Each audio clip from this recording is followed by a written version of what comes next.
Okay, we're ready to start. Good morning, everyone, those who are in person and those joining online. And thank you to all participants in this event, in particular to our distinguished guests, Adrienne Ormond from New Zealand and Deborah Hollingworth from Australia. We are delighted and honored to have you here.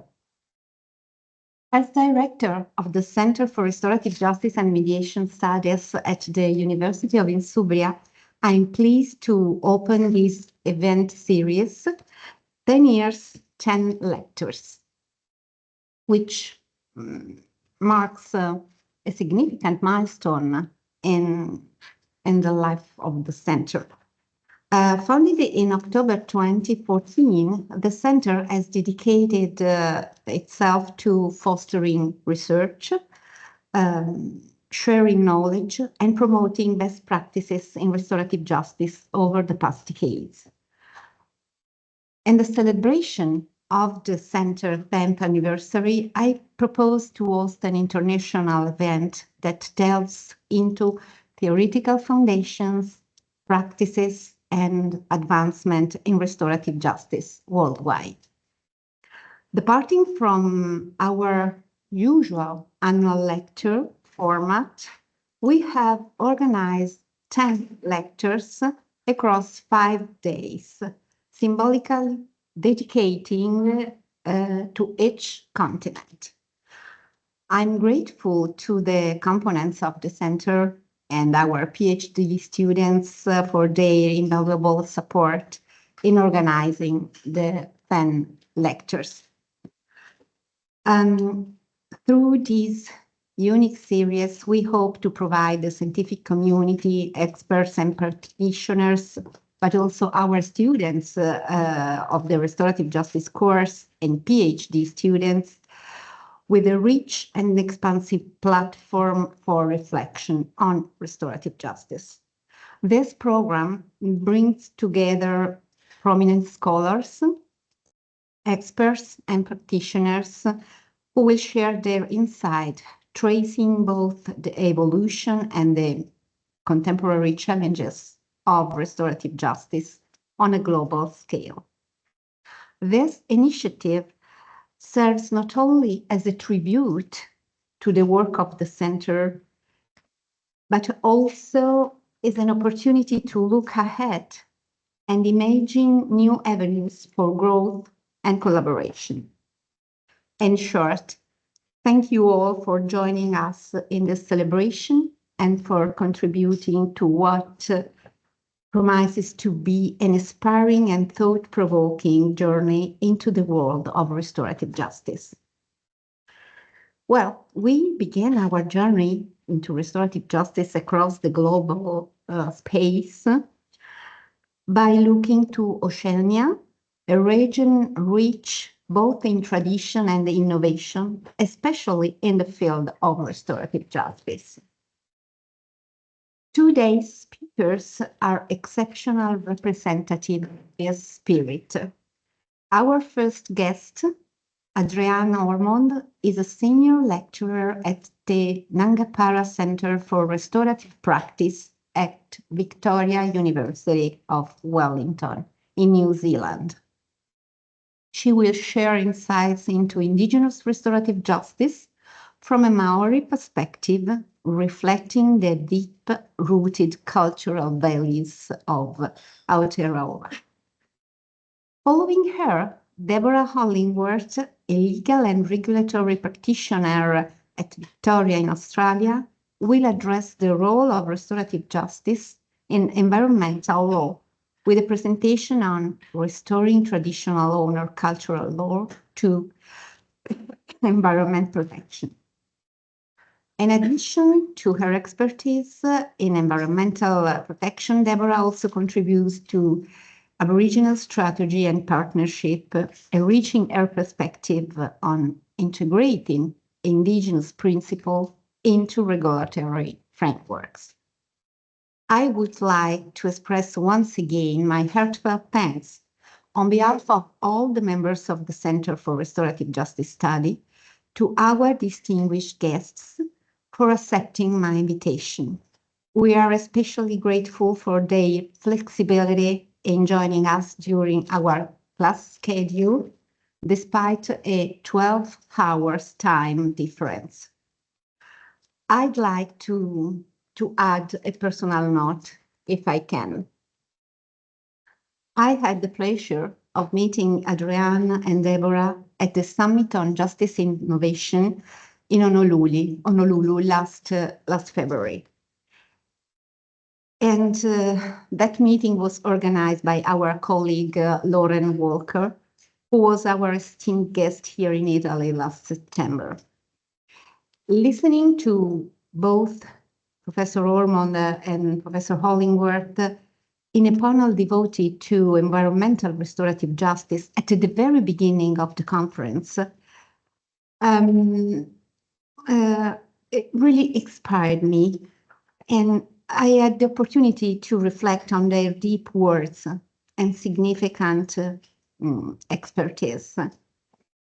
And having a dialogue with them on the issue of environmental restorative justice truly inspired the idea of bringing expertise and perspective from all 5 continents to the University of Insubria. Technology now allows all of this.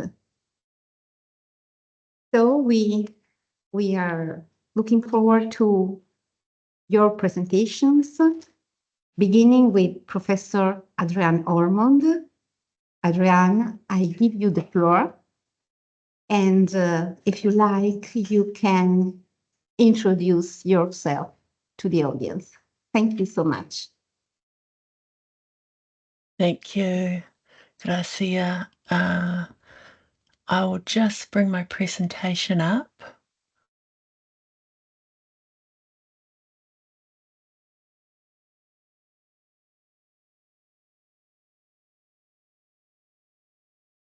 I just want to check, can everybody see that and can everybody hear me?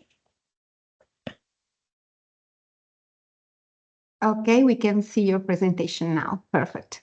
Okay, and you can hear me clearly? Yes, of course. Okay. We can hear you. Okay. Kia ora tātou, ko Tāki Tumu Te Waka, ko Roma Wahine Te Iwi, ko Noki Taurua Te Kāinga, ko Kaiuku Te Marae, ko Adriaan Ormond tuku ingoa, nā mihi nui kia koutou. I have just welcomed you and introduced myself via a brief introduction in my Māori language.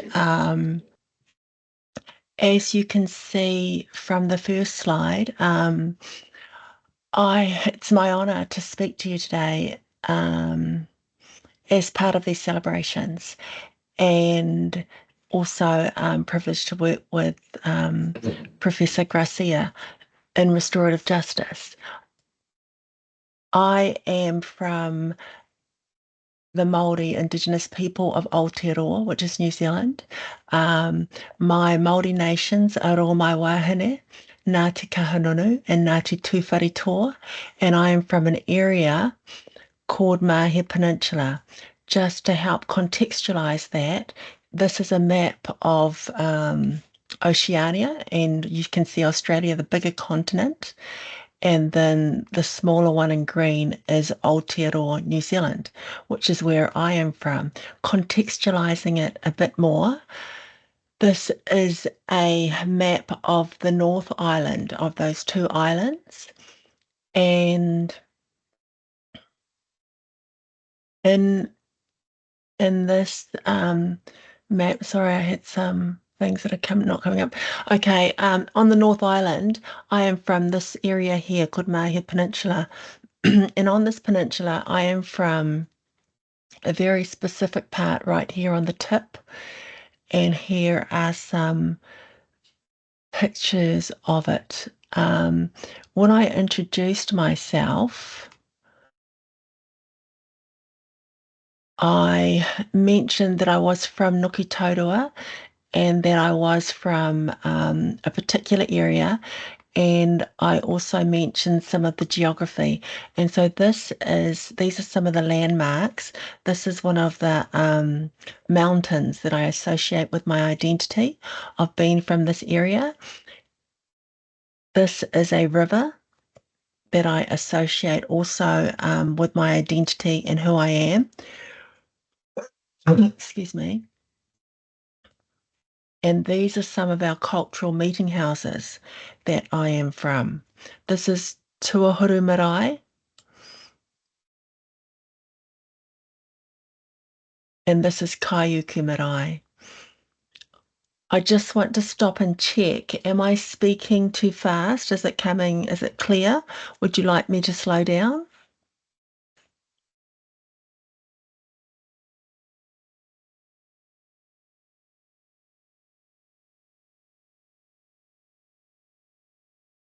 This is a picture of Gracia and I at the University of Hawaii at the Justice Innovation Summit that was held earlier this year, and it was just so delightful to meet her as well as other colleagues. And I was particularly taken with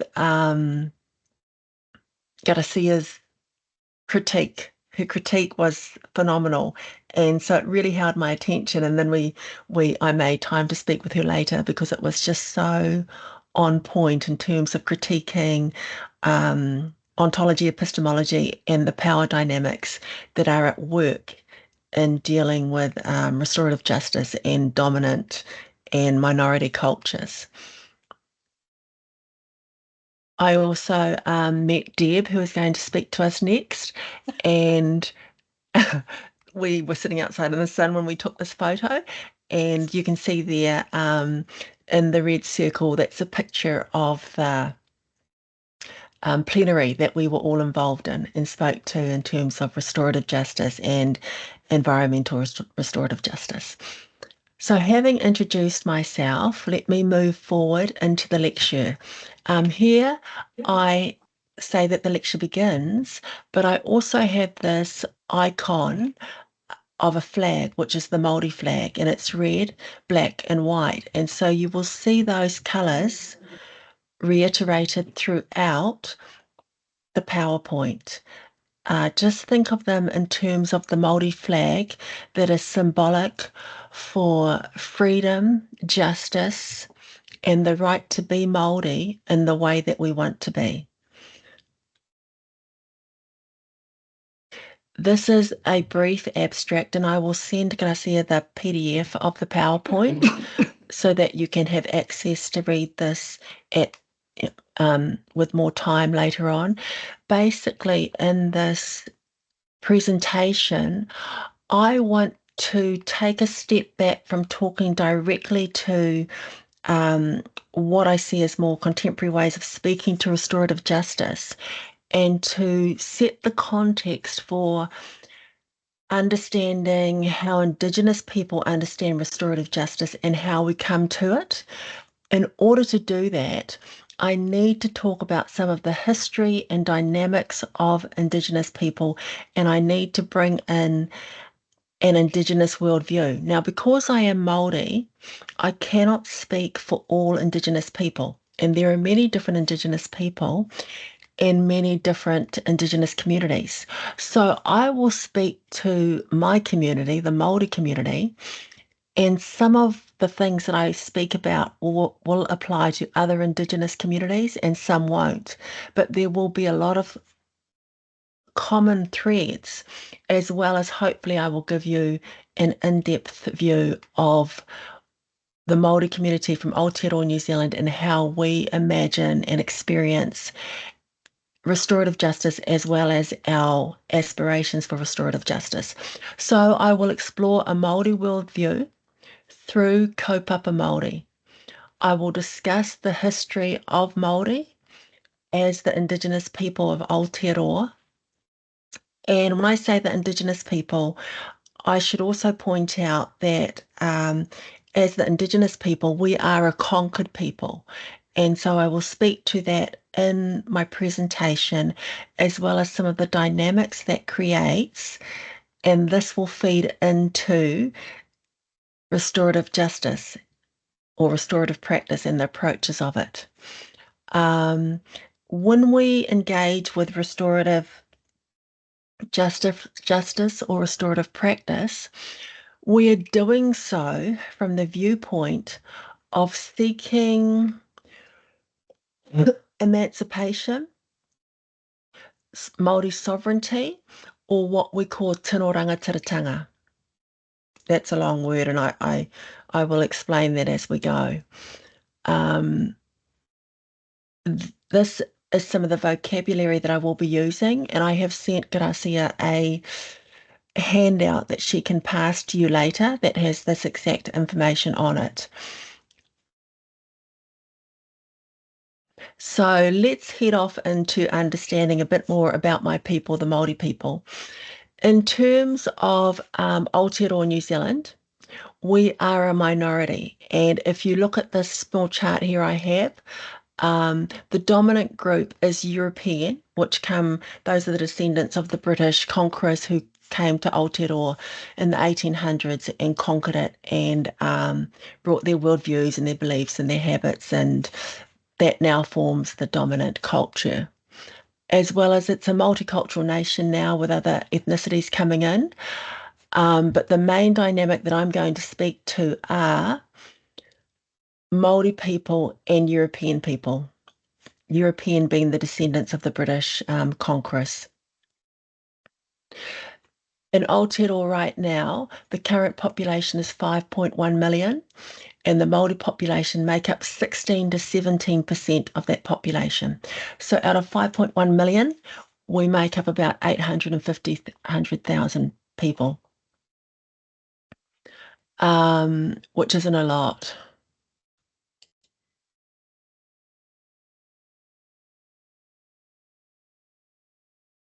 I'm sorry.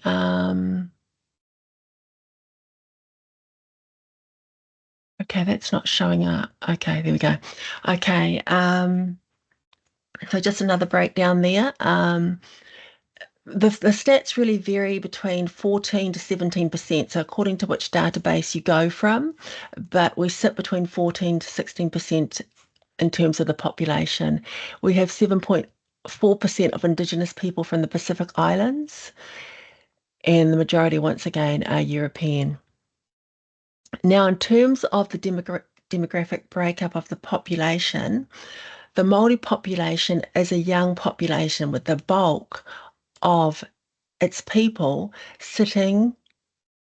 If you look here at this graph I've got up, you will see that there's a big bulk sitting between young up to 29. It starts tapering off at about 29, and then it's a bit wider going up from 29 up to 50. So we're a young population, and this has these demographics are very important for looking at the future of Aotearoa. Because the European population, I don't have a graph here to show you, but you'll just have to listen and believe me, the European demographic of Aotearoa is an older population.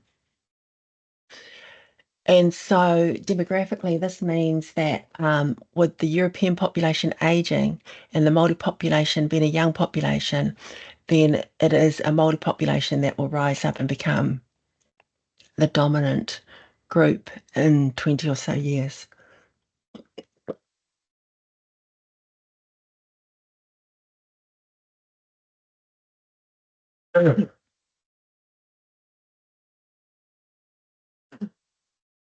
Excuse me, I've gone and got a bug in my throat.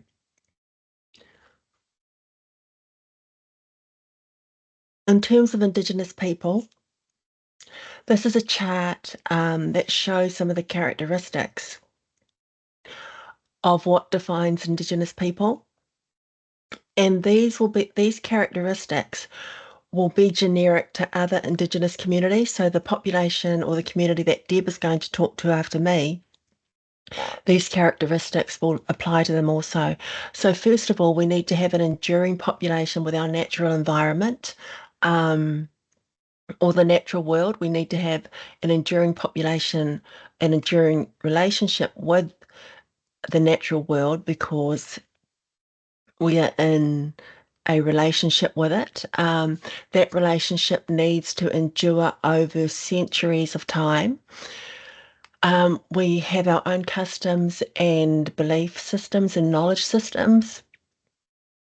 We also have our own economic systems that are sustainable, and we have our own unique language. So those are some of the things that characterize my people as well as other Indigenous groups. So in talking to Māori, I also want to introduce that we have our own particular worldview. This worldview are our own thoughts, ideas, social constructs, discourse, beliefs, psychology, emotions, spirituality. And these things make us unique in what we believe. Now, I want to pause here for a moment, excuse me, and point out that with a worldview, this is quite an important concept to understand in dealing with restorative practice or restorative justice, because it's informed by a worldview. When we come to understanding restorative practice or restorative justice or healing or harm, the way that we understand it and the way that we approach or deal with healing or injury comes from a certain set of beliefs, and those beliefs are based in the worldview that we have. I want to point this out because what largely happens with Indigenous people is their worldview is not recognised. It is largely silenced. And so when we're talking about a Māori worldview, this is a problem because it's not recognised in the wider society. So when we're talking to restorative justice or restorative practice, then usually what can happen is the way that restorative practice or restorative justice is being framed is not from a Māori worldview. And so that creates a tension. So I want to point that out early, that we need to work with this. If we're dealing with a dominant worldview that is not Māori, part of the issue is that it becomes so invisible to us that we don't recognise it, and we become like the fish swimming in water, and that we don't question the environment that we're in because it is so natural to us, just as the fish naturally takes to swimming in the water. And so we don't recognise the values, the beliefs, the approaches that we bring to dealing with Indigenous communities, and we don't recognise that it can be different, that there is a wide gap between the worldview that we come from, if we're non-Indigenous, to the worldview that the Indigenous communities have. And this is a real tension in dealing with restorative justice, because this must be recognised, lest we harm deeper and further than than what has already happened. This is just talking more about the fish in the water and the invisibility of the values and beliefs that we bring. This is a example of an iceberg, symbolic of what we understand about ourselves and our worldview. Like an iceberg is only 5% conscious, 5% above the water, with 95% of the beliefs and values and traditions that inform the way that we think, the way that we engage with Indigenous people, the 95% of it being below the water and primarily out of our awareness.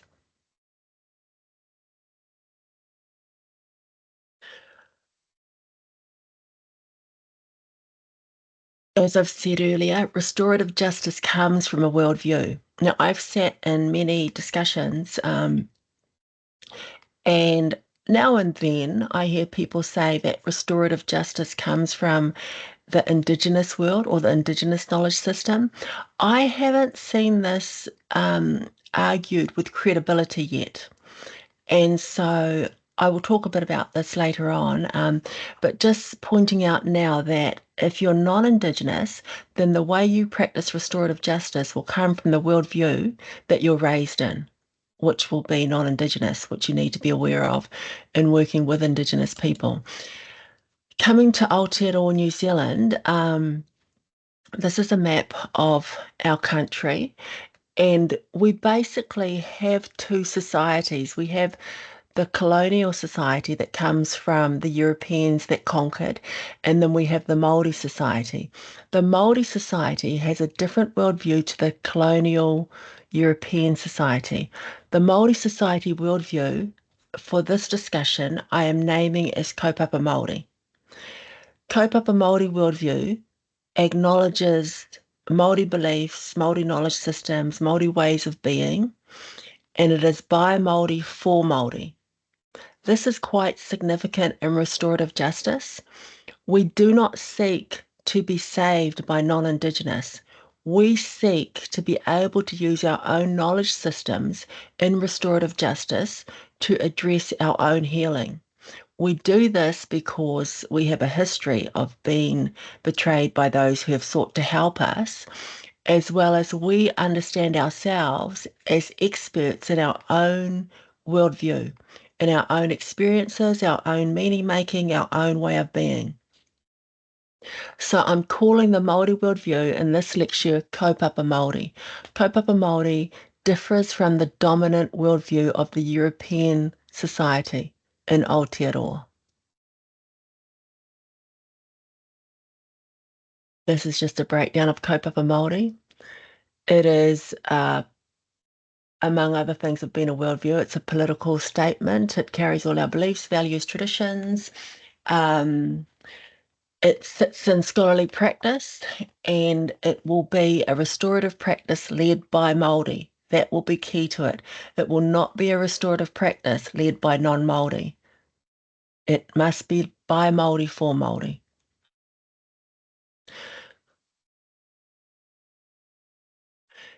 Just a simpler breakdown of it. It's a worldview, it's a knowledge system, it's a way of being, it's a cultural history, it's a social movement, it's a research knowledge paradigm.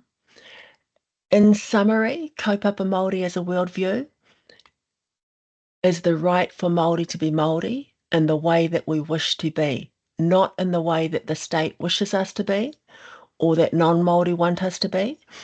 And at its core, kaupapa Māori is driven by the desire to achieve Māori self-determination, tino rangatiratanga. And this includes all the aspects of the culture.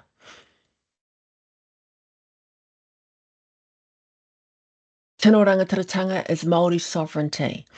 At the heart of restorative practice and restorative justice, we seek Māori sovereignty. That is at the heart of any healing that must come to pass. I'm going to skip over that and I'll come back and address it if we get time. As I said earlier, restorative justice at large comes from a worldview, and that worldview usually happens to come from a dominant worldview, which is usually non-Indigenous.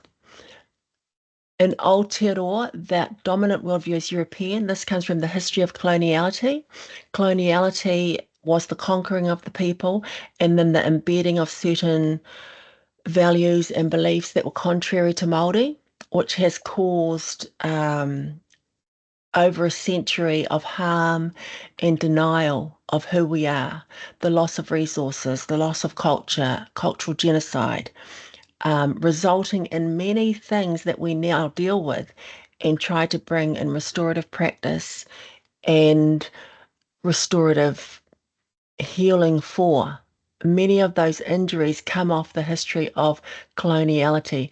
Coloniality is a system that is very precise and systematic in ruling Indigenous people. This is a breakdown of it. It's a power, access, knowledge, production, difference, and also denial of being.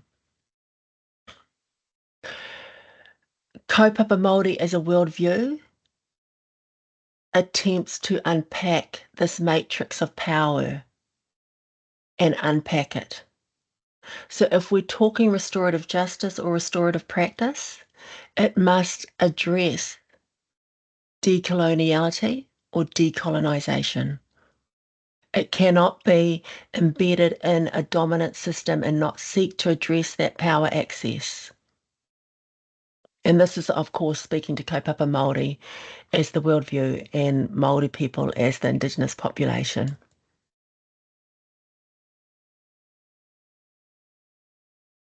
The matrix of coloniality has been embedded in the country since the 1800s. So as I said earlier, over a century of harm has been done to Māori. And so all restorative practice of restorative justice must begin with the recognition and the acknowledgement of this history. It cannot begin without acknowledging that. And sometimes, you see this in different things. Sometimes you see the lack of recognition or the hesitancy to recognize this in some practices, but at large, they will be ineffective. Okay, just touching on the different worldviews again and how they must come together, well, they must speak to each other so that the colonial society worldview, the dominant worldview of the European, who are the majority of the population, allow the Māori society worldview of kaupapa Māori to come to the fore.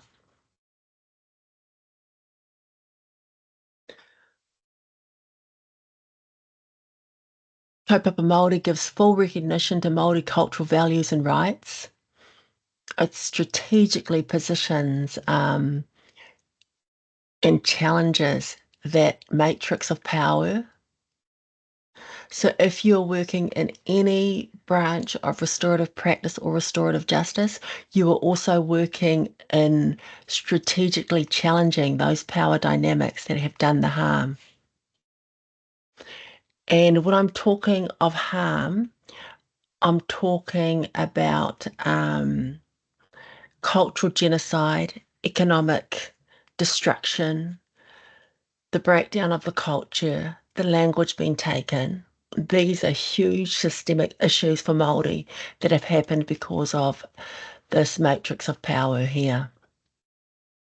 One of the great scholars on kaupapa Māori who talks about it being the power for decolonisation is Linda Smith, and she talks about decolonising Aotearoa for Māori so that we will be able to heal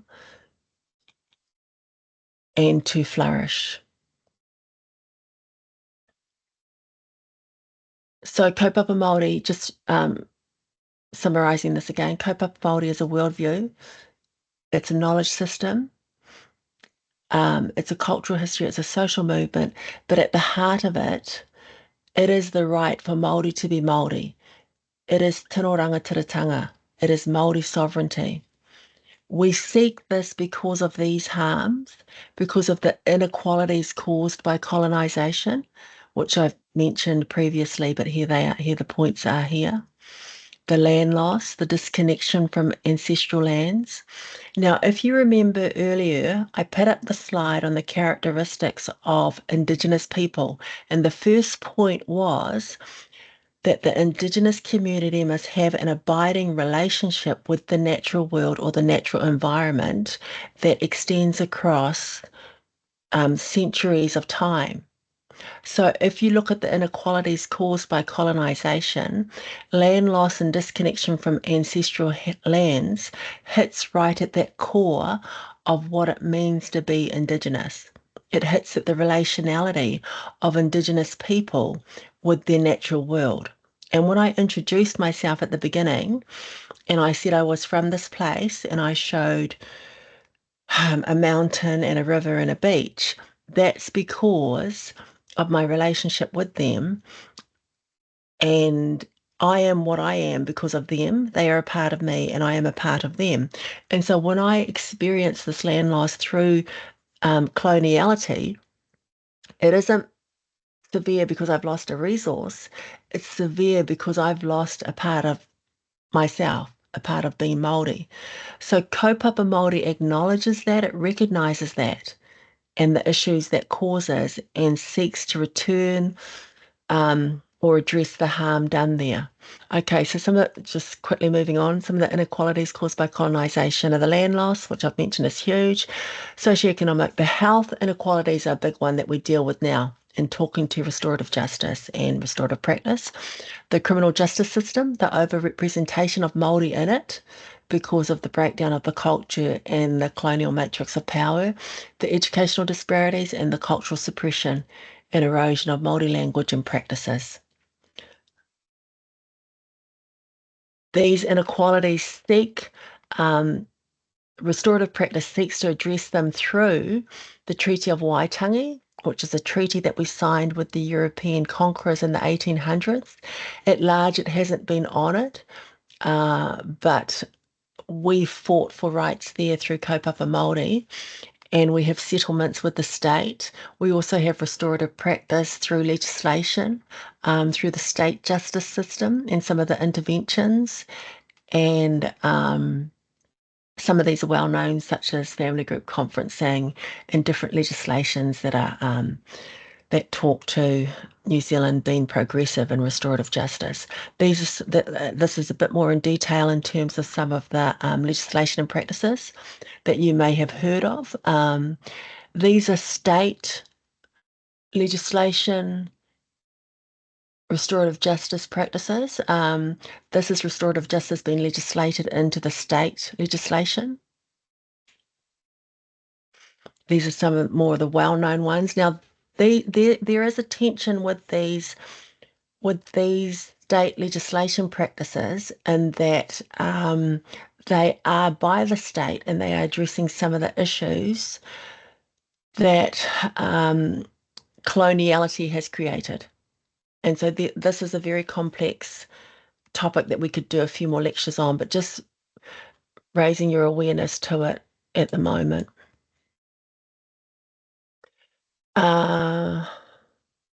Also, in terms of the state trying to meld with Indigenous people, we have some marae-based restorative justice practices. Maraes are the Māori cultural meeting houses where our community meets. And so we have marae-based restorative justice practices. And one such one is Te Pai Oranga, which is an iwi panel which is run by the police, the state police, and sits in the marae and in the Māori communities. Just moving to summarise now. So in speaking to restorative justice, I've really tried to break open that in order to talk about it as an Indigenous person representing an Indigenous community, it starts way before the practice or the conceptualizing or the engagement. It starts with the understanding that Indigenous people have a different worldview and they seek for that worldview to be upheld and strengthened in ways that empower them. For Māori, I have named that worldview as kaupapa Māori, and kaupapa Māori is a global Indigenous movement. It's an Indigenous Māori worldview, and it seeks decolonisation.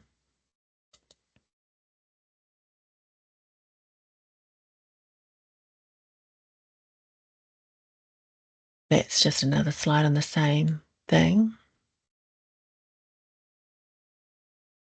So kaupapa Māori seeks to establish a Māori homeland, a Māori worldview, and Māori humanity as human and Māori rights.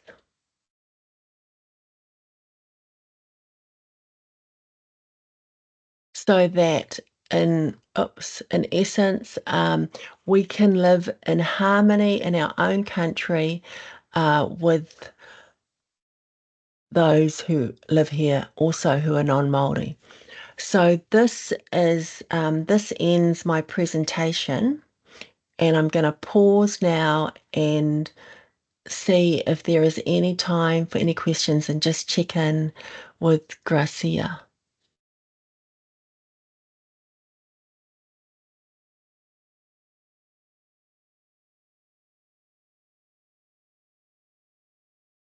Adrian, could you hear me? Yes. Thank you so much. I was very impressed from your presentation. Just like it happened in Honolulu, when I heard you for the first time. The same impression of a deep way of investigating the core issues of restorative justice. The same, how can I say, attention to the language, to the issue of recognition. What I have realized from today's presentation is that restorative justice may be a matter of colonialism. And when I use this word, I imply also power, domination, but also justice, hegemony, values, cultural hegemony from West society. And the consequences you show about land loss, overrepresentation and the criminal justice statistics, discrimination and cultural suppression makes me suffer a lot, because I feel the need for equality, the need for recognition, the need for respect by population. And I would not use the word empowerment, because power is an ambiguous and controversial concept, even in West societies, where we use power even in our internal relationship, in working place, everywhere. But I think it is a matter not of empowerment, but enabling. Make people capable to live together despite the differences, despite the different values and approach to life, to environment, to values which are at the base of a good life. It's very hard to find an agreement on values, but it could be easy to find an agreement on the need for respect, about the need for a pacific way of living. And what I felt is that restorative justice as a component of the West society justice model.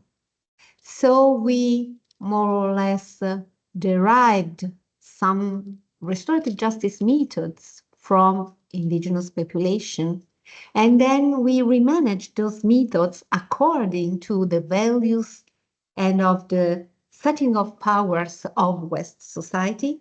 And now we try to offer back restorative justice, which is again a West society cultural product.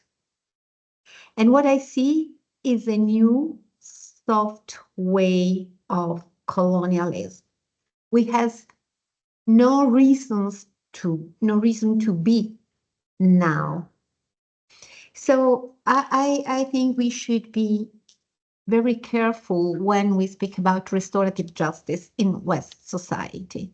We should, I think, we should go deep, instead go in a horizontal way by multiplicating methods, books, conferences, and so on, because we didn't really go deep into the values that are at the basis of restorative justice. And so restorative justice may become another tool, another device to, how can I say, replicate is correct, the old justice model that I think, to the West society, that we built on biblical tradition, on the overlapping of justice and theology and so on. Of course, they are our tradition, but the logic of power may be very dangerous when we meet, when we engage with other cultural traditions. So in short, thank you so much for letting us know how much important is the issue of respect, the issue of value that are under the surface of water. So you use the metaphor of the iceberg, and I think we should work exactly on what we can't see because it is under the surface of water. So once again, thank you so much to our prominent guest, and I think it's time to give the floor to the next speaker. But I would like, first I would like to ask Adrian if she would like to add something after my, how can I say, feedback. Okay. Yes. I love hearing your thoughts, Garcia. They're just so on point. They're so precise. For me, I think the key to restorative practice and restorative justice is to change the dynamic of power so that it is just not a surface action. And so this is why I go to the coloniality matrix, because somewhere in the restorative justice process, the power dynamics have to shift. If they do not shift, I do not think they will be sustainable by Indigenous people. Yes, I totally agree. Thank you so much for this further remark. Thank you. Deborah, are you ready? I am. For your presentation? We have another insight on a very important topic, which is environmental restorative justice, which is also linked to many of the issues that Adrian spoke about. Deborah, would you like to briefly introduce yourself and then to present? We are looking forward to hearing from you, and I give you the floor. Thank you so much. Thank you very much, and buongiorno to you all. I wish that I could be speaking with you in Italian. I'm very glad that you speak English and you'll be able to hear me, but please let me know if I am, if you need me to stop, just put information into the chat if I'm using terminology that needs to be explained. So before I pull up my PowerPoint presentation, firstly, congratulations. I would like to congratulate the Centre for the Study of Restorative Justice and Mediation on your 10 years and also on this global lecture series. And thank you very much for starting with Oceania at the international dateline, moving from Aotearoa, New Zealand, across to the continent that we now call Australia. I am really looking forward to speaking a little bit more to you, picking up on many of the challenges that I think Adrian has just spoken to. And Grazia, you have, I think, articulated that when we are talking about restorative justice as a concept and in the environmental sector, in a colonised country as Australia is and many other countries and continents around the world, we have to ask ourselves, you know, how we are able to give respect and recognition when indeed we are doing it inside the institutional settings that we live within, that are a reality. So that's very much alive for me. But you have asked me to introduce myself, so I will do that. And with your indulgence, I think it's important, because I am speaking to you from another country, from another culture, which has its own history. It's got a recent history of colonisation by the British, but it has a very long, deep history. I will just try and set up this conversation, if that is all right with you all. And as part of that, I will introduce myself and who I am now. So let's just see. Tell me, what are you all seeing here? Is it my first slide? Grazia. Yeah. Okay. All right. I have titled this "Changing the Regulatory Paradigm for Environment Protection Law, Creating the Spaces for Environmental and Restorative Practices, particularly for First Nations cultural laws." And, you know, even as we look at that title, given the conversation and the talk that we've just heard, you can see already a whole range of terminology and concepts that speak to a particular worldview.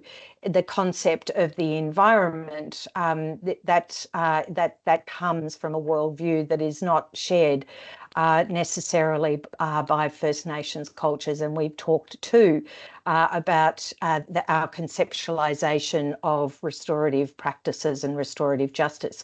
So let's just acknowledge that we're working with that paradox. Okay, sorry. Oh, doesn't want to move on. Okay, I've said congratulations. So what I am hoping to do in this lecture is to weave a number of stories together.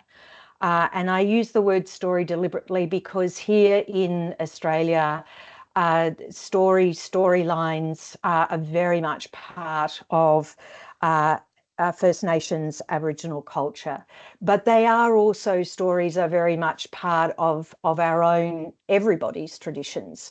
So I do that in a way that's, I hope, respectful and not appropriating culture inappropriately. But it occurs to me that the experience here in Victoria, where I am, Australia, we have undergone quite a significant change to our regulatory framework, and I will speak more about that in the way that we regulate pollution and waste. And those changes very much come from and have environmental and restorative justice at its core, in its very fabric. That those laws were not, in fact, prompted by addressing First Nations and traditional owner past wrongs and harms, but as the new regulatory framework emerges, what emerges with it is that there is an unfolding of the possibility of recognition for traditional owners, that is the traditional custodians of the lands and the waters that are now, you know, occupied, and with it the opportunity for the deepest of injustices, colonisation, being taken away from the connect. You've heard Adrienne speak very eloquently about the connection to country that First Nations people have in Aotearoa, New Zealand, is the same's not the right word, is similar, it's shared here too by First Nations people in Australia. The duty that they have that comes from that connection to country through this intersection of a new regulatory approach has actually created a space, an opportunity for the healing for some of those harms through this new model. These are, of course, occurring through institutional arrangements. So we haven't done away with colonisation by any means, but the language and the thinking is challenging ourselves to these questions of respect, self-determination, of recognising here in Australia, sovereignty was not ceded by First Nations people. So I'm very long-winded. I apologise for that. Grazie, you asked me to introduce myself, and I haven't done that yet.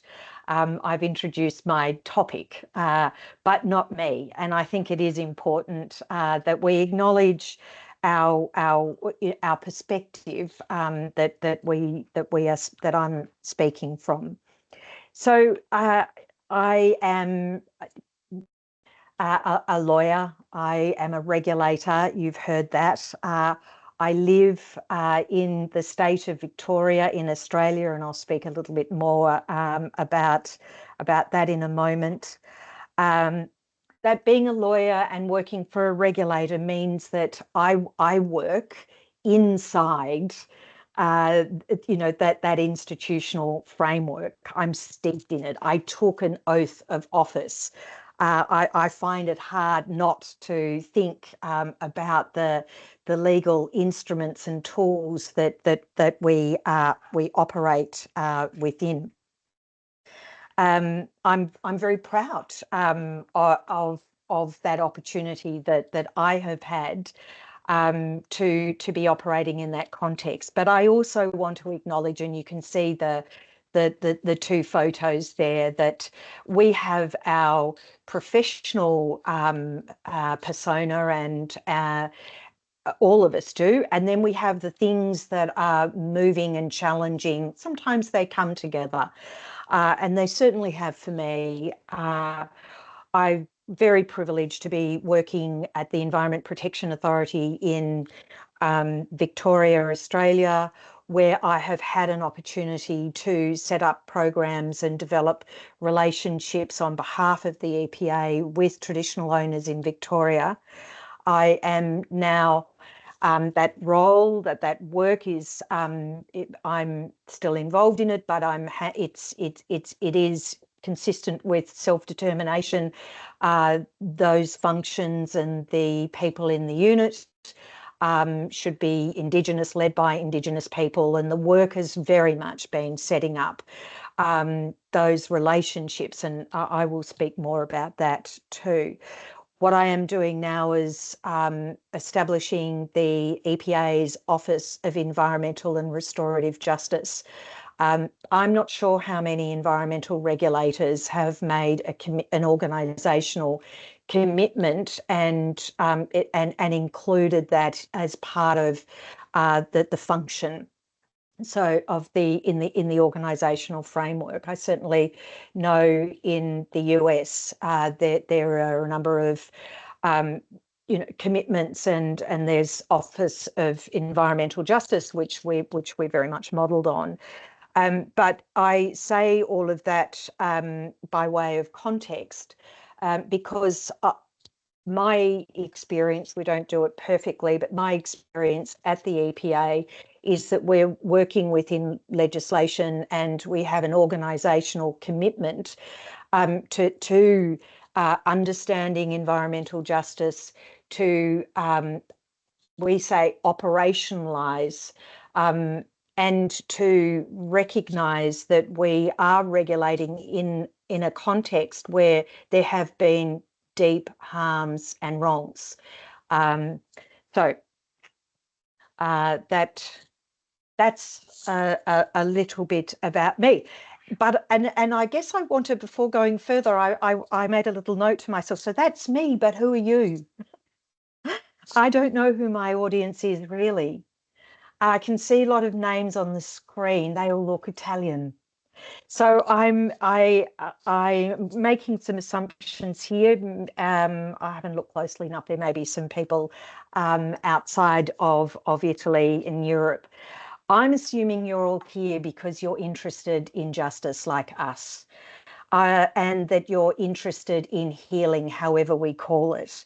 I understand that perhaps your traditions, your legal systems, your institutions of justice are different to the ones that I've just described, and I'm going to talk a little bit further about. I do understand that European history is different, and your society is different to ours. I do understand a little bit about it because we've inherited some of it, certainly from the British.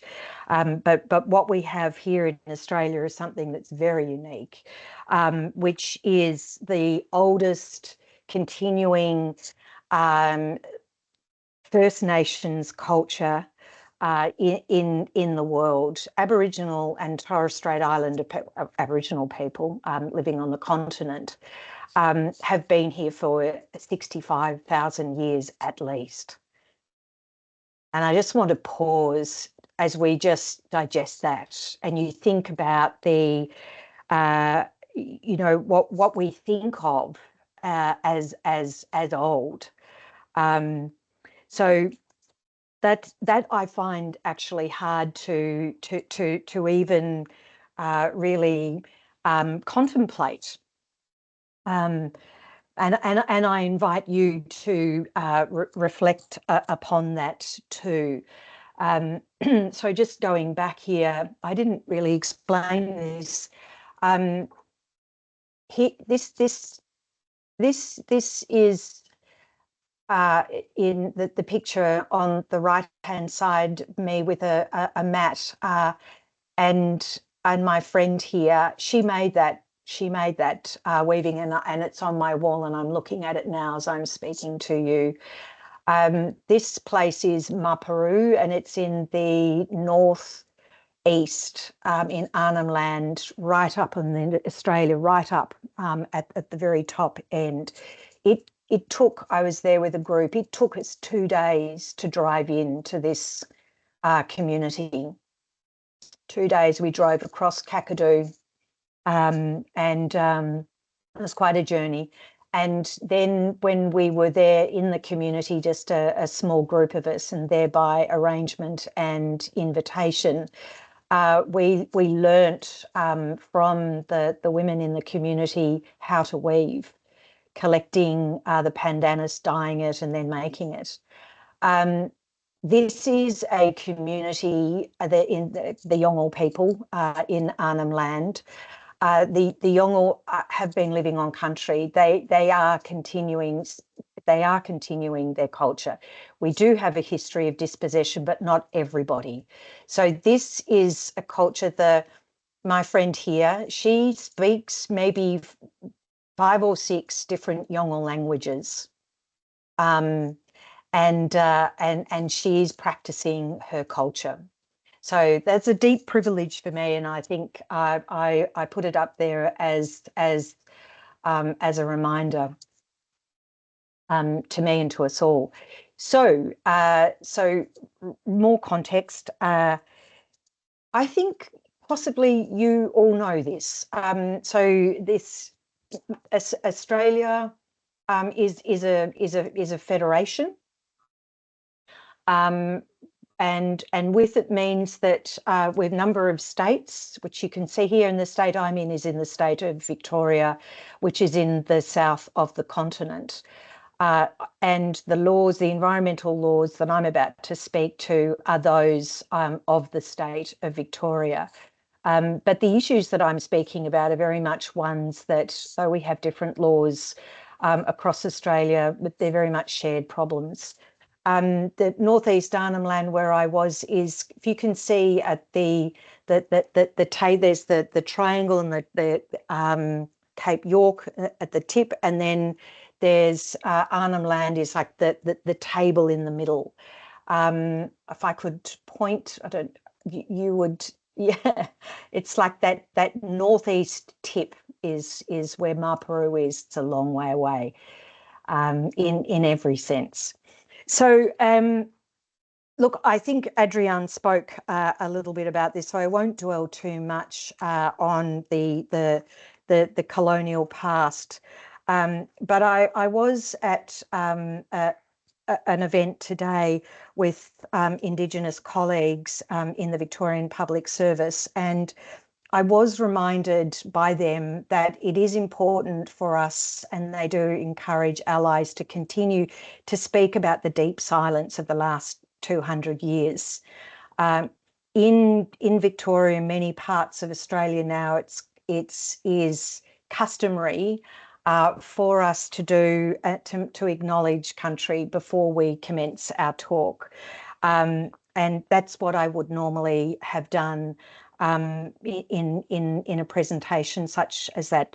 I'm going to do it now because I think I've given you a little bit of context for the reason that I would do that.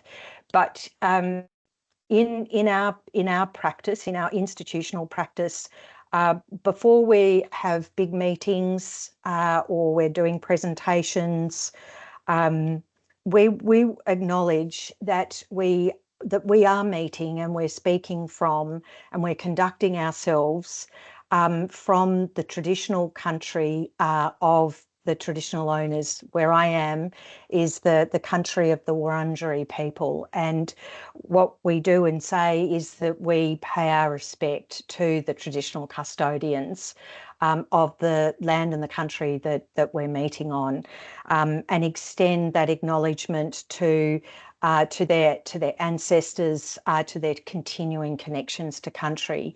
And we say at the EPA, as part of our acknowledgement, we acknowledge that there has been 200 years of silence, that the country that we're on hasn't been ceded, that we work across a state in which there are traditional owners, and they were the first protectors of the environment. And the first regulators of the environment come to that. And there is much for us to learn. The job that I've been doing over the past few years is to make that acknowledgement of country real. That it's not a set of words that we say at the beginning of a meeting or a talk, but that when we say we recognise the traditional owners of the land and the country that we're meeting on, that we and we pay our respects and we acknowledge the continuing connection and the wisdom that traditional owners have in how to protect country and how to heal it. That's actually that's our mission statement. That's our vision. That's what we're trying to do, acknowledging in our institutional setting. So I've just showed you this map of Australia, but this is First Nations Australia. This is a place of many nations. It wasn't called Australia.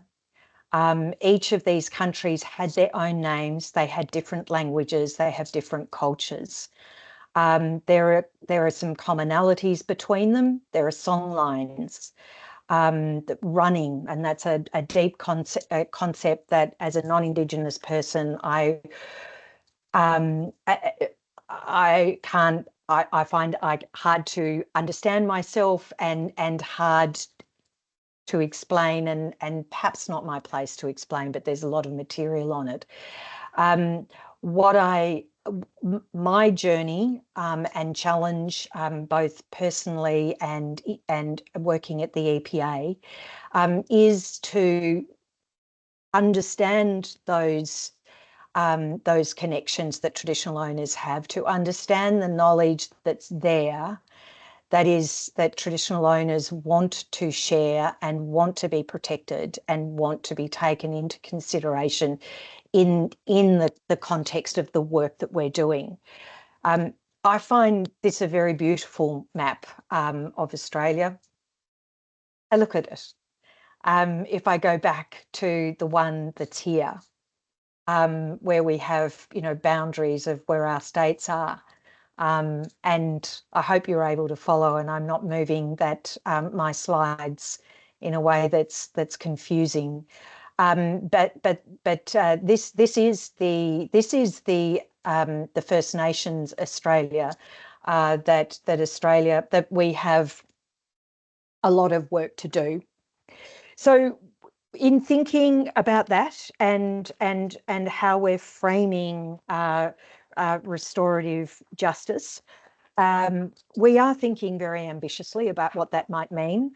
The EPA partnered with the Australian National University, with the School of Global Regulation and Global Governance, Professors John Braithwaite. Some of you will know of John's work, a great scholar and leader in the area of responsive regulation and restorative justice, and Professor Miranda Forsyth, who was also at the Hawaii Summit.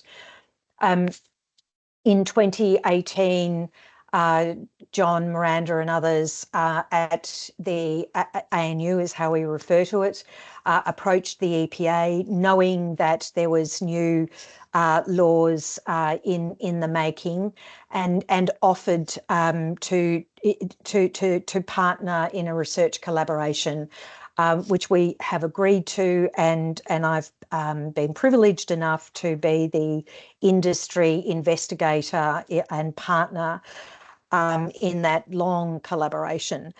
I'm just going to read from this. There's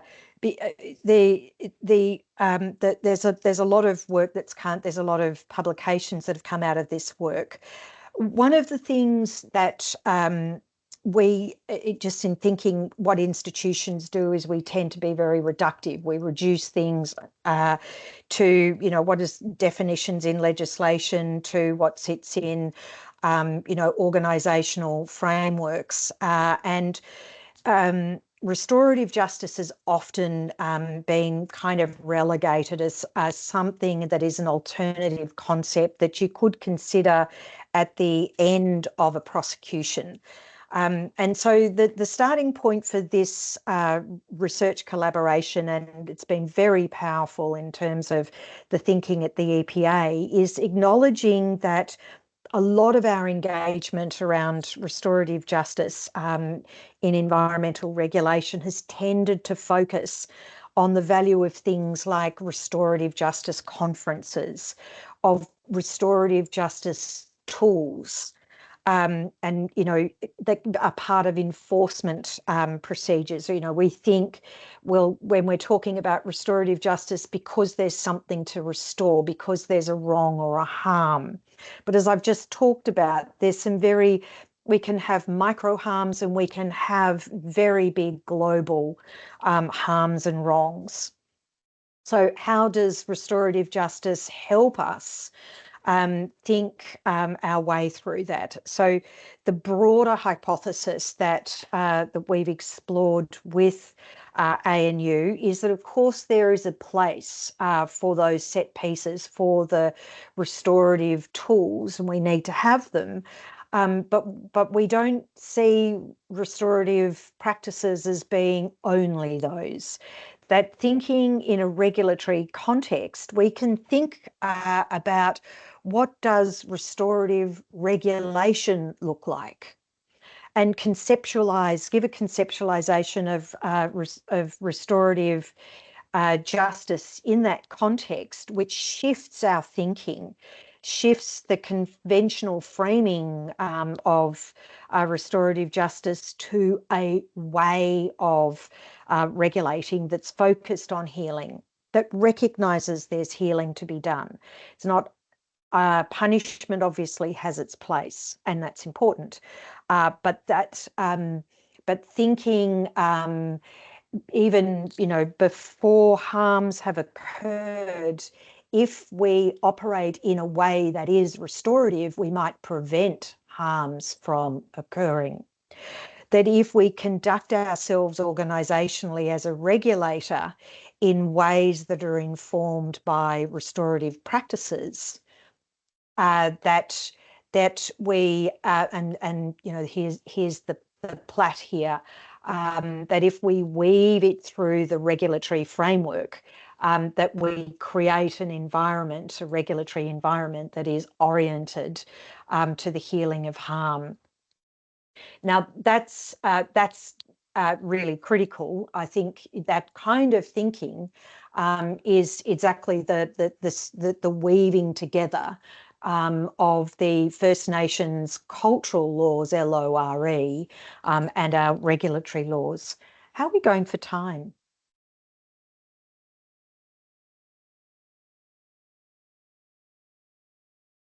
You can talk till 10:30 around, more or less. I actually do have my sorry, just pause here. I've got my presentation in front of me and I can't see anything. More than half an hour. Okay. And listen, and so while I'm pausing, I just want to, back to the plait. I'm conscious that I'm probably doing a bit of ducking and weaving. There's some different threads here in these storylines that I'm trying to bring together. You can tell me at the end whether that worked or not. But I think it's important that that we continue to try and challenge ourselves to do the threading and the weaving. So moving perhaps just to talk a little bit about the regulatory context in which the EPA Victoria is operating. Thinking now about the way in which we want to conceptualize restorative justice, on the research that we've done, thinking too about the challenges that we know we have at the EPA.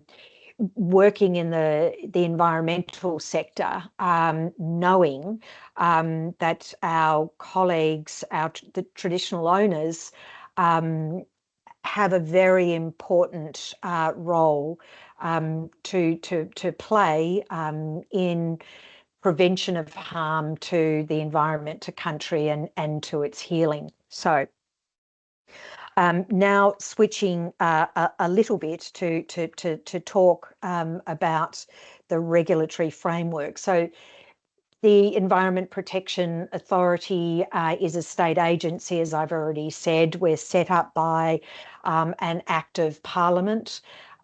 We have a statutory purpose, and we have a range of functions and powers, and as an entity created by the state, where we have to operate within those parameters.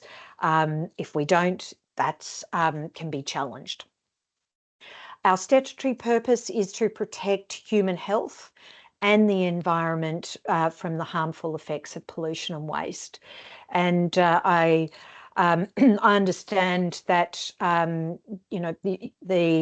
participants in this lecture have an interest in restorative justice and mediation. I imagine, and I'm assuming, making an assumption here, that the environment may not be a specific subject of focus, but it would be an area of interest to most of us. And I also know that you've got different arrangements in place. So I hope some of this is interesting and translates to you. But as a state regulator, our role and responsibility and function is to work with community, to industry, and specifically to prevent harm to the environment and to reduce its harmful effects, the harmful effects of pollution and waste on the environment and the people. Now, like many environmental regulators,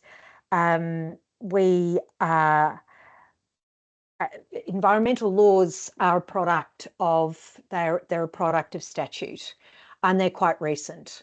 The Environment Protection Act consolidated legislation in Victoria was first introduced in 1970. The EPA in Victoria was established in 1971, and I understand that we're probably one of the earliest states to have set up a regulatory body that's, you know, has legislation, consolidated legislation to protect the environment. What that set up is licensing regimes, set up the criminal, the laws in which breaches of obligations were criminalised. So that's quite groundbreaking, actually. What very much, you know, thinking about paradoxes here, that the paradigm in which you know, the Environment Protection Act was first established was very much based on putting in place accountability, environmental standards, putting in place a licensing regime that would hold, you know, that introduced levels of accountability, and also it introduced environmental crime. And that, you know, where a crime was, an environmental crime was committed, the appropriate thing to do was punishment. And that was moving from a situation where pollution and harm and waste were occurring without consequence, without that level of accountability.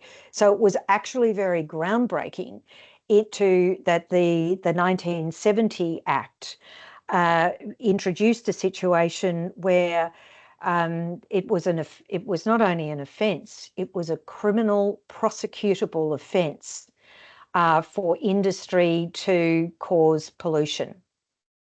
So there has been challenges in thinking restoratively, because it sounds like, from some perspectives, a bit of a soft option, when really what we want to do is hold polluters to account. So I could have, so this slide here is, as I mentioned, we've got new laws in Victoria. The first environmental laws commenced in 1970, and over time, the arrangements in place in that 1970 legislation really didn't protect the community in the way in which the community wanted to be protected. And what you can see here is a mine fire that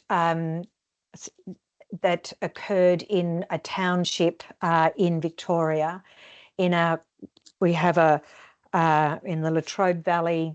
There's a lot of fossil fuels, a lot of dinosaurs died there. I could think about being a very old continent. We've got a lot of fossil fuels.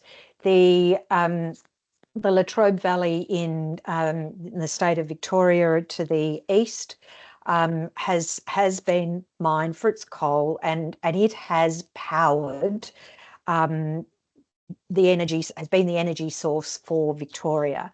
But can you see here, there's the open cut coal mine, there's a road, and then there's some houses.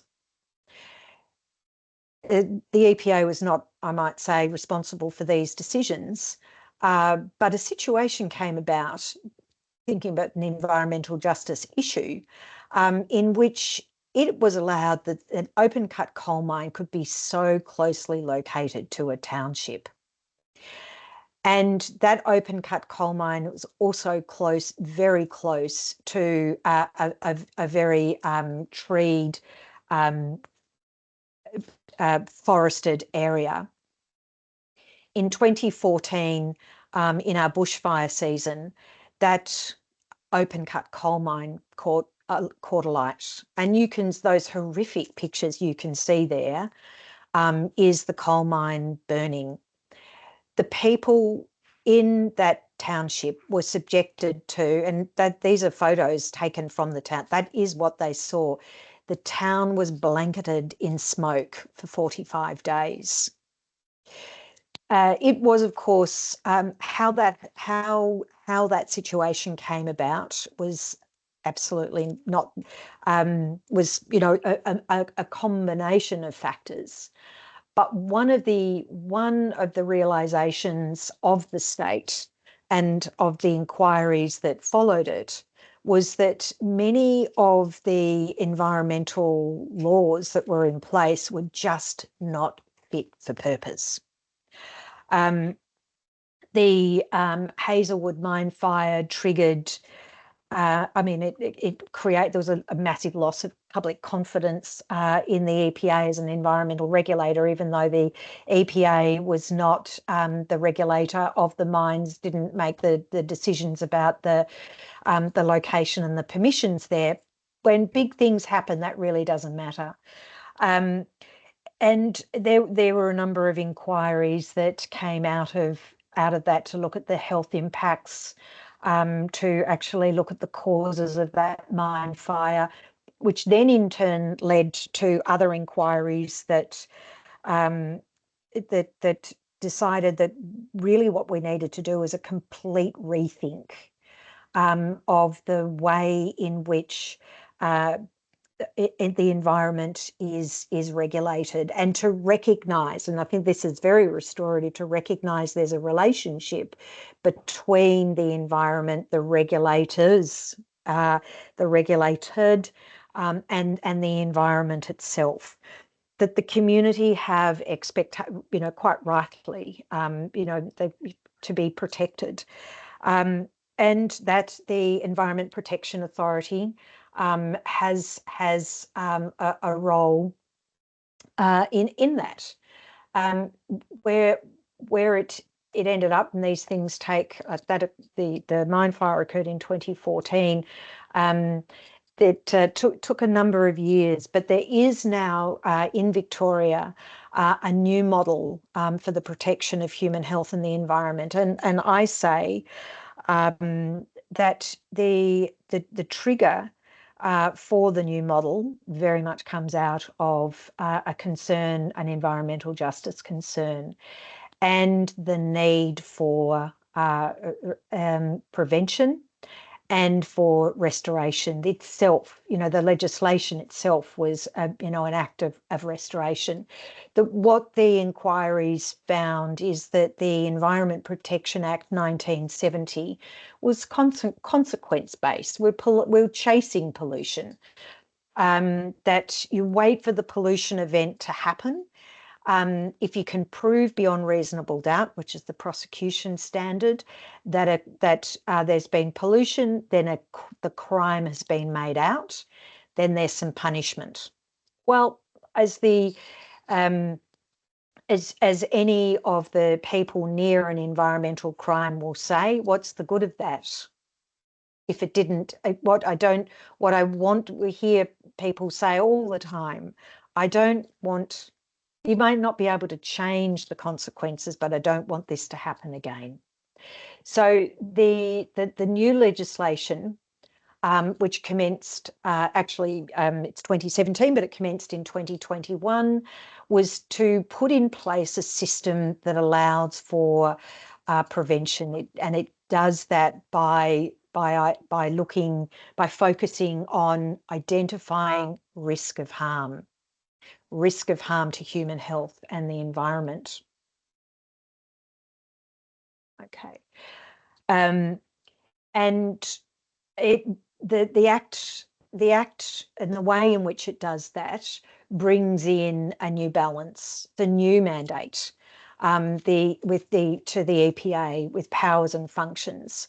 The beginning of the legislation sets out principles for environment protection, which are not only prevention and outcome focused, but they include equity, intergenerational thinking about intergenerational harm, shared responsibility, and accountability, and the decision making of the EPA we have to administer that legislation taking account of those principles. So, oh gosh, that's nice. That's not a very good slide. Apologies for that.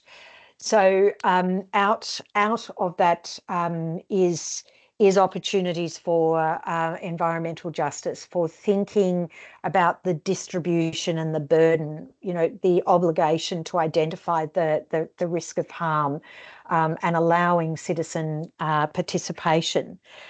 And included in this model are restorative options that of opportunities for conferencing, for citizen participation, for the rights of citizens to pursue compliance to duty holders.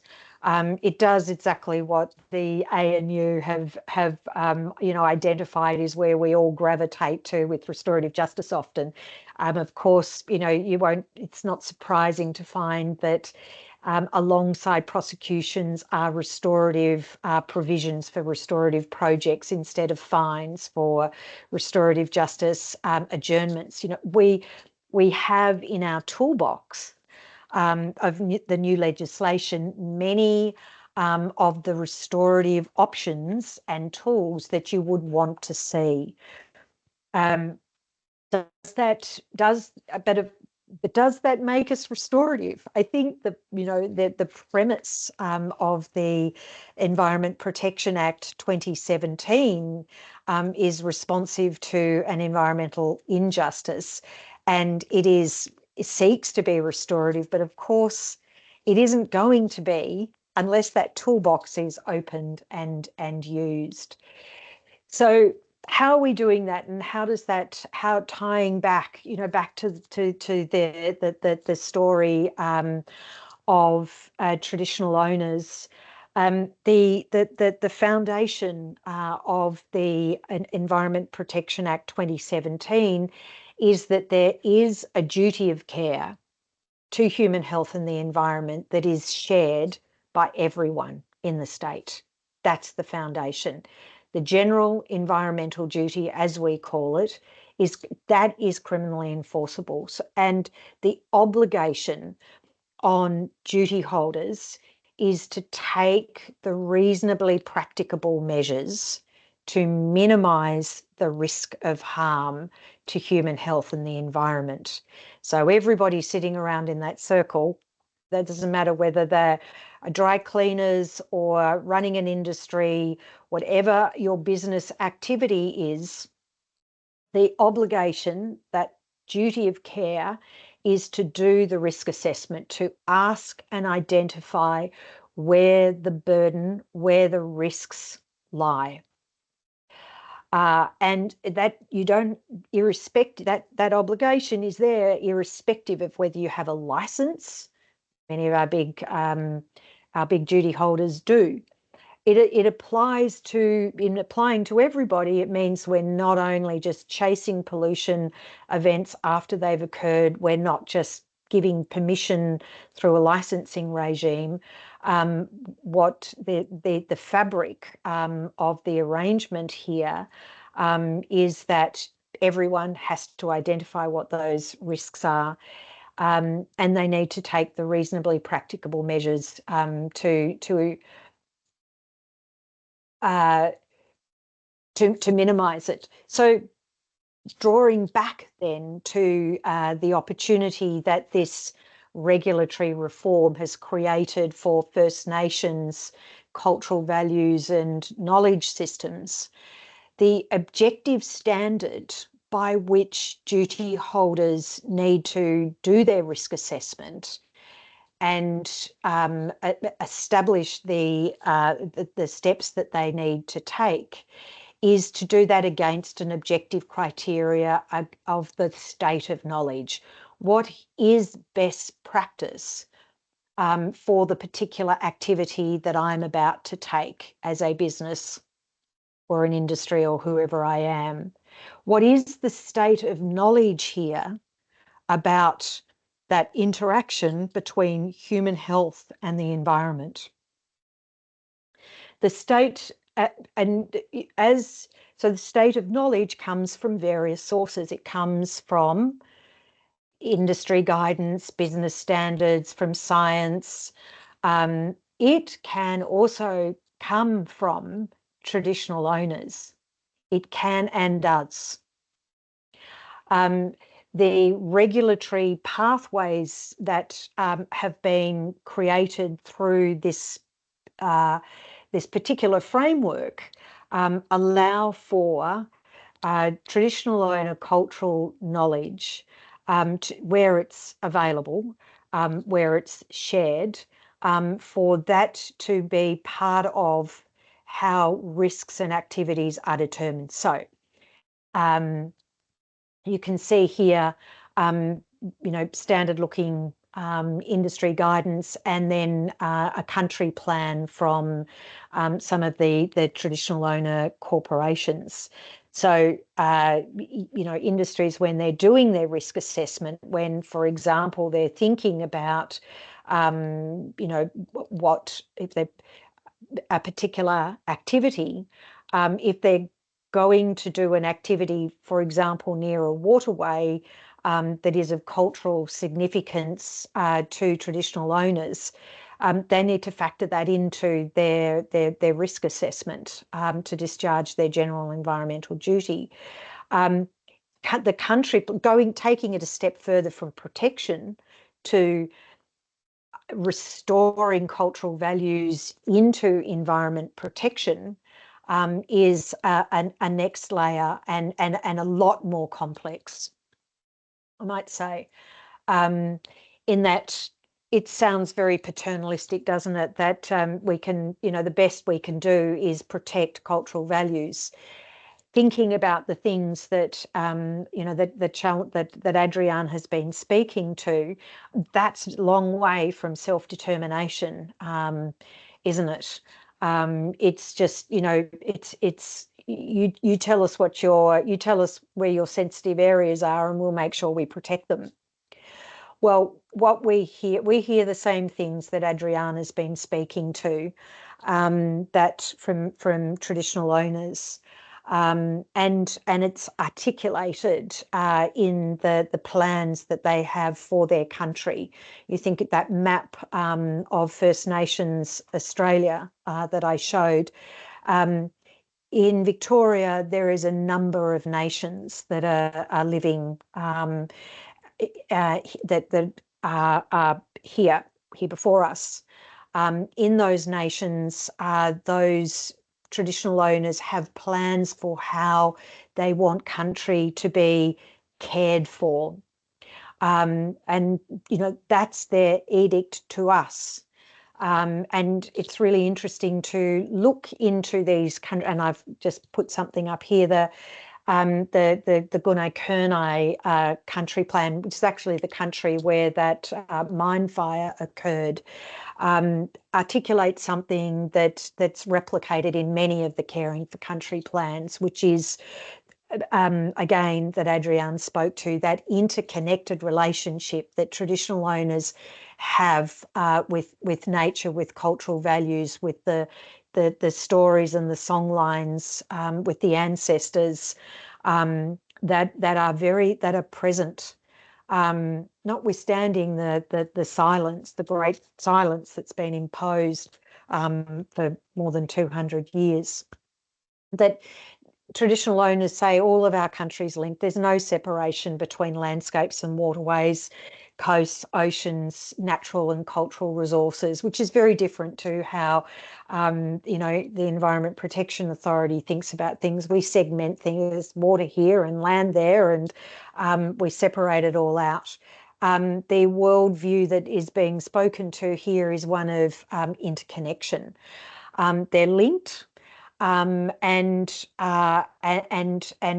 I'm missing some of the quote here, and that the traditional owners have a duty of care themselves.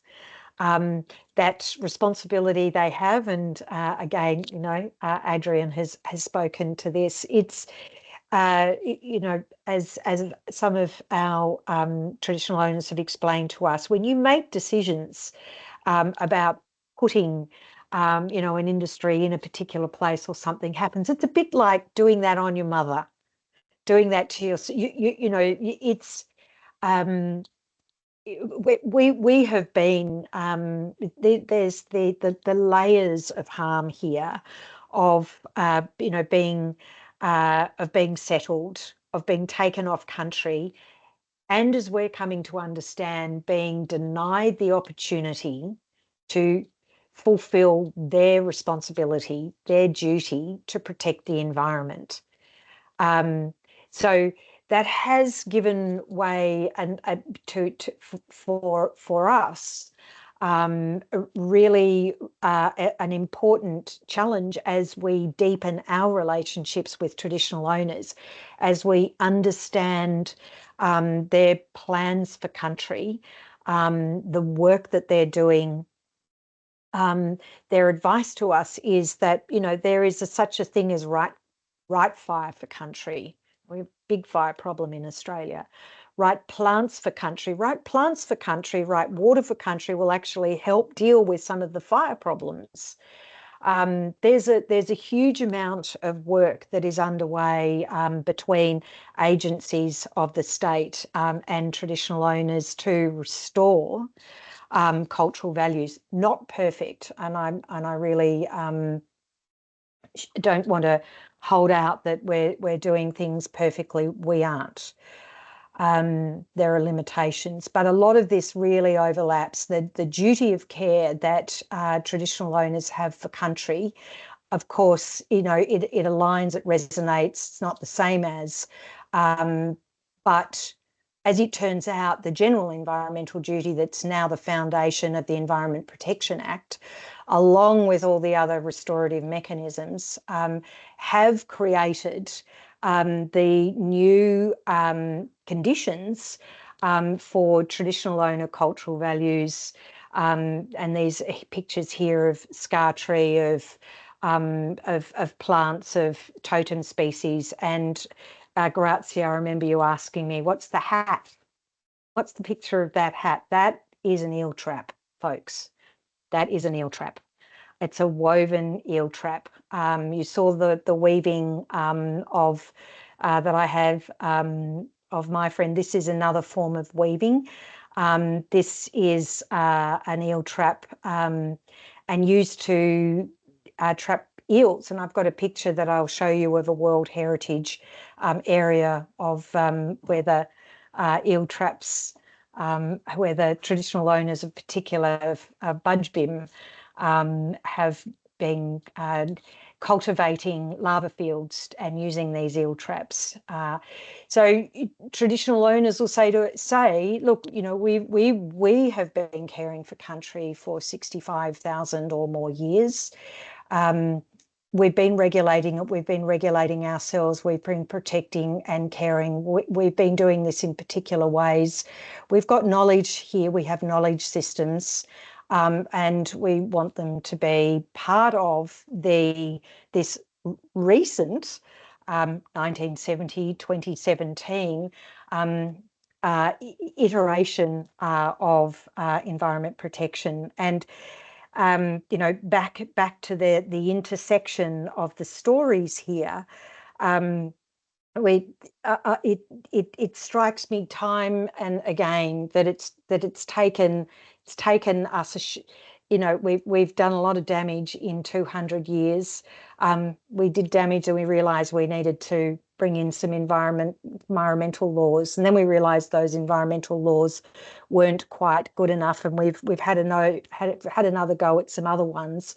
And hey, you know, it turns out that our thinking about prevention and a general environmental duty is actually the way in which the traditional owners have always been thinking. about how to protect the environment. You make sure you've got the right plants that for the environment. You don't take more fish than you need. You protect this is the long-necked turtle here. It's the totem of the Yorta Yorta.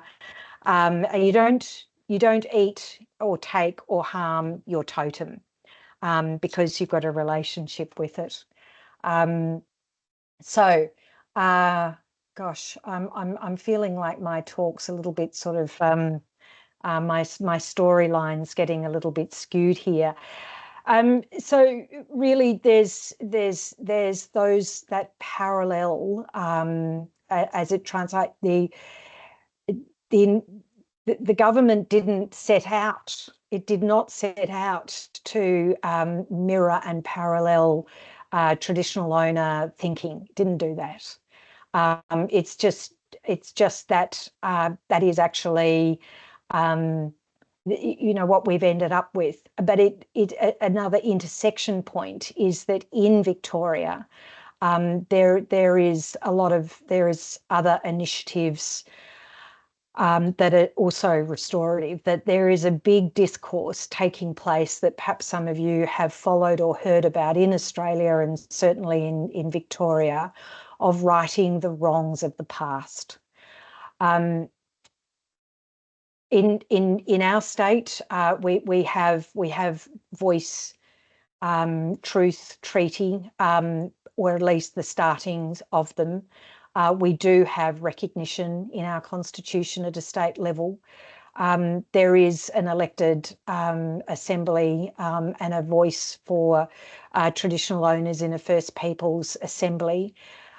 There is treaty mating. The first treaty meeting is going to commence later in November. The First Peoples Assembly, when it first convened a few years ago, said we can't talk about treaty until we have truth telling first. So the government established the Yoorrook Justice Commission, which is about telling the stories of the first harm, of settlement, of the need for land justice, of the stolen generation, and of those ongoing impacts of colonisation. Now, I perhaps self-critically might have put this slide, and I often do put a little earlier in the presentation. But I've put it here because it's an important intersection point, because I think that, as I said, the intersection between the general environmental duty in the Environment Protection Act and the duty of care and the of traditional owners is that has been enabled because of these initiatives that are happening in Victoria, because there is this commitment to ensuring that going down the pathway of recognising those past wrongs, of the truth telling, of those recognition processes. To your point, Grazia, at the end of Adrian's talk, this is respect in an institutional way, and but even so, I think it's important for us all to acknowledge that we're still doing this. That the recognition, the constitutional recognition's happening in a Western colonised context. The assembly might be, it is again, it's set up by an act of parliament. The treaty is going to be negotiated in the same way. That the truth telling, ironically enough, is a royal commission. But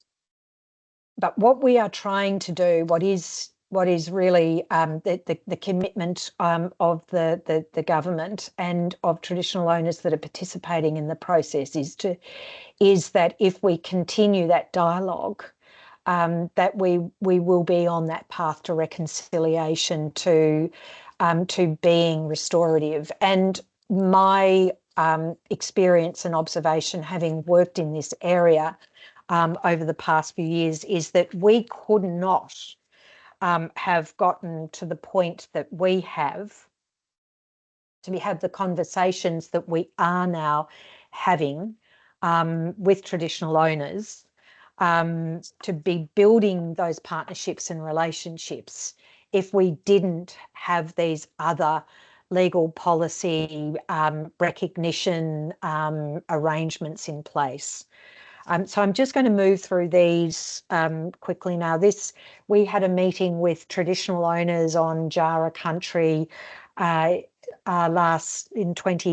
we've been having them for the last 2 years now. There'll be an annual event.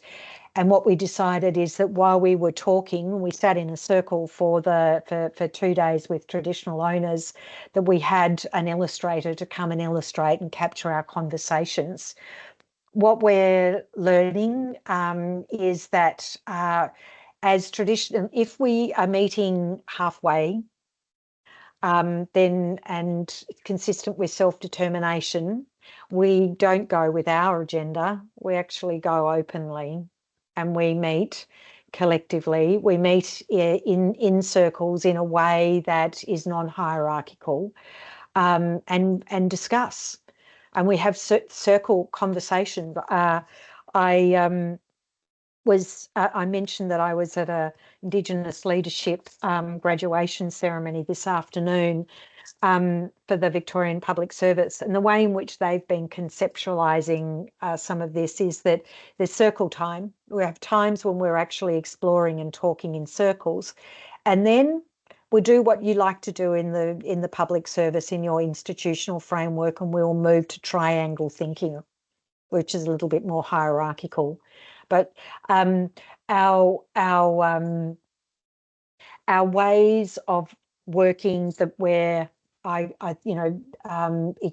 I guess it's still experimental, to be honest, is that, the agreements we make and the work we're doing is coming out of partnerships. It's coming out of understanding. Every member in our organisation is required to do cultural awareness training. We go on country, we learn with traditional owners about their cultural values. And these are the words that of the dialogue, of the walking together, trusting, needs to be at the forefront of our conversations, but actions as well.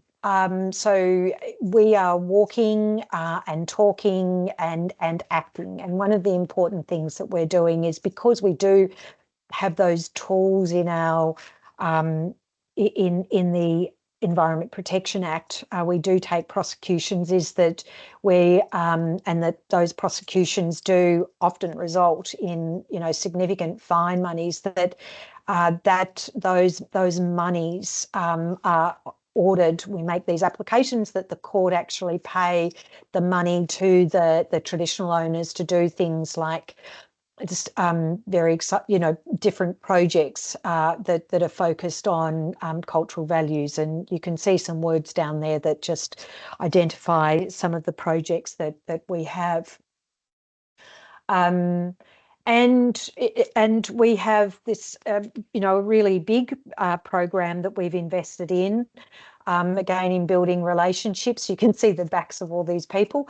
These are what we call our Environment Protection on Country officers. We have offered funding to the traditional owner corporations to fund roles of emerging Aboriginal leaders who have knowledge of country, to come and work with us at the EPA. Well, they work at the corporations, the traditional owner corporations. We fund the roles and we train them in,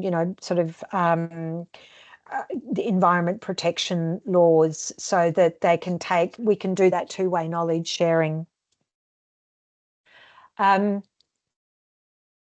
But it's early days, and the story doesn't have an ending at this point in time.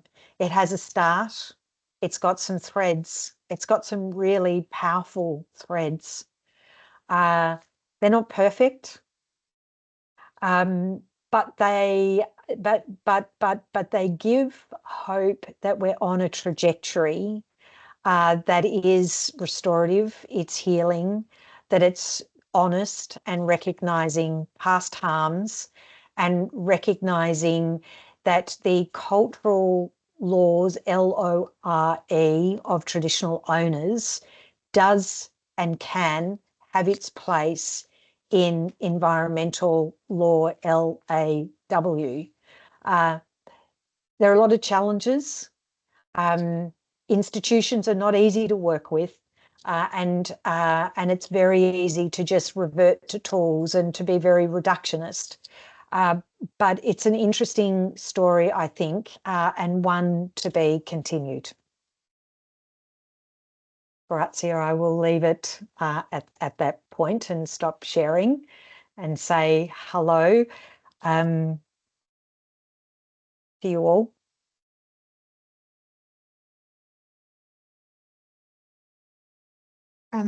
Deborah, thank you.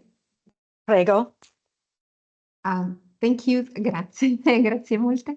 Thank you so much for this stunning presentation.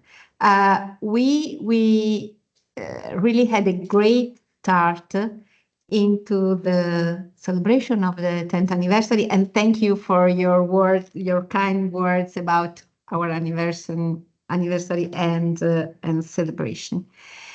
At the very beginning of your presentation, you asked who we are. Well, I'm Italian, and actually I'm 70% Greek in my DNA. So I think I can say I belong to the Italian First Nation. It's a label that is also perfect for me, and here we have students from Italy, from Switzerland, and online we have people from all over the world.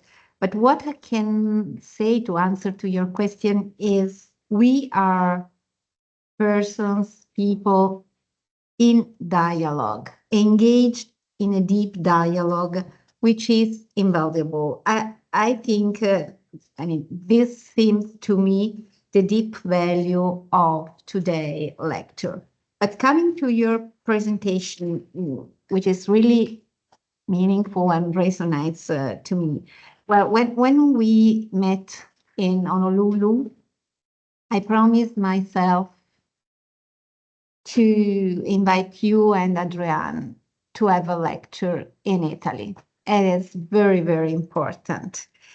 And generally speaking, I find that the first issue is the language issue, because I heard that at the very beginning of your presentation, label like Indigenous people, First Nations, but they are West society labels,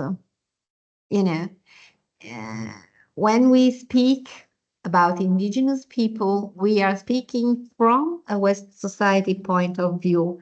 And I wonder, exactly from your presentation, how much does language maintain discrimination? How much does language perpetuate a West society vision and point of view?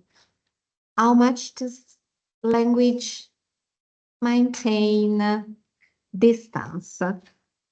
So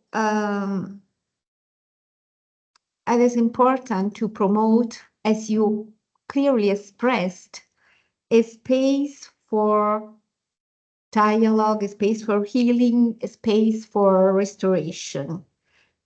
It is, I think, the best way we can follow to correct our approach to environmental issues, but in general to justice and human relationship. The second issue, according to me, is the role of protection. When you talk about the Environmental Protection Authority, really protection is the central word. because justice is a matter of repression and punishment, also redress, which may be very useful. But in the environmental matters, protection is fundamental because criminal justice always arrives late. It means that we arrived late and that we didn't protect and prevent harms. And the third word that resonates to me is accountability, which means being responsible. But we can look at responsibility according to two different perspectives. Being responsible for, which implies admission and guilt and punishment, and also being responsible towards, which implies a promise for the future, which implies dialogue, the perspective of reparation. And at the core basis of being responsible towards is the truth telling. And the fourth word, which I find very important, is relationship. Because what I can see from a West society perspective is a very problematic relationship with environment, which is based on exploitation, which is characterized by disconnection. And it means intensive farming, resource extraction, deforestation, but also fast fashion is a part of the problem. While I can appreciate from indigenous people, from your presentations, the role of coexistence, the role of a connection with the environment, which means no separation, which means bounds awareness. So if we are in the perspective of relationship, before focusing on even on reparation and remedies, we should focus exactly on the quality of relationship people have with the environment. And the issue you have underlined, the issue of co-design, is fundamental. I think you are doing a great job with the Government Protection Authority, because you can refocus on relationship with the environment. And you also used the word knowledge, which is as well fundamental. And knowledge is not a, how can I say, one-way activity. Knowledge is a network. I'm afraid of the unique single voice that explains things. I fear of words that overwhelm other words. And I think we received a great lessons for the two presentation, which is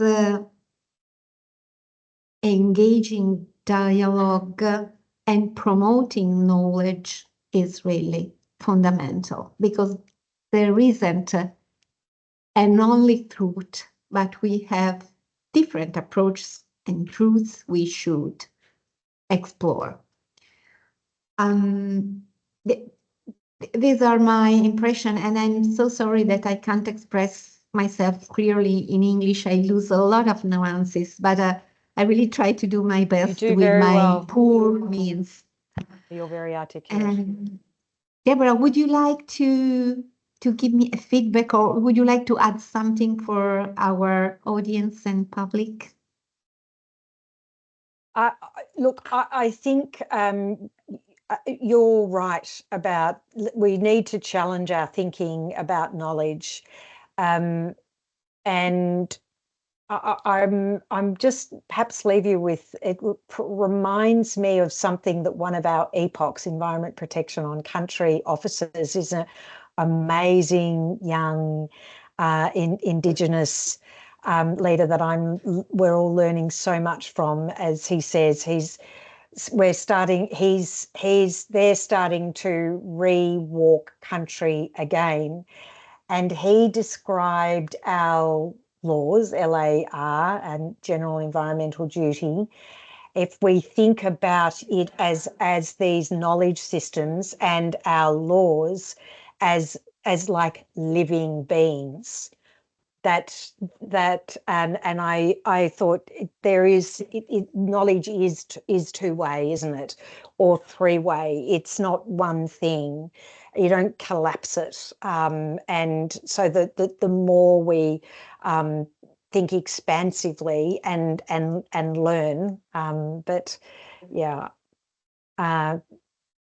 thank you. I'm sorry I look like a ghost too. I realize I've shining a spotlight on myself, so my apologies everybody for that. No. It is perfect. It is fantastic. So in conclusion, I think we can conclude this wonderful meeting, and I'm aware that I'm going to miss you both very much in your coming days. I would like to thank you so much. I would like to express my heartfelt thanks to our esteemed guests. I know it is late in the evening in New Zealand, so this morning I say them good morning, but actually it is good evening. We should say good night because it's really late. I'm grateful for your presentation, for your deep insight, and I was really happy to start the celebration of our anniversary with the Oceania lecture. I hope to have you again as prominent guests here in Italy, and I hope one day you should also come to Italy and visit this old university, which is actually young as a tradition, but hosted in a very old building. And I sent you yesterday a picture just to put you in context and exactly where we are.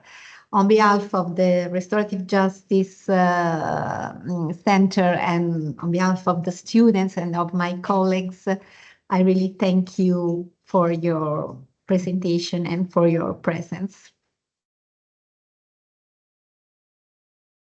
So I think we can conclude the registration, and I'm going to stop it.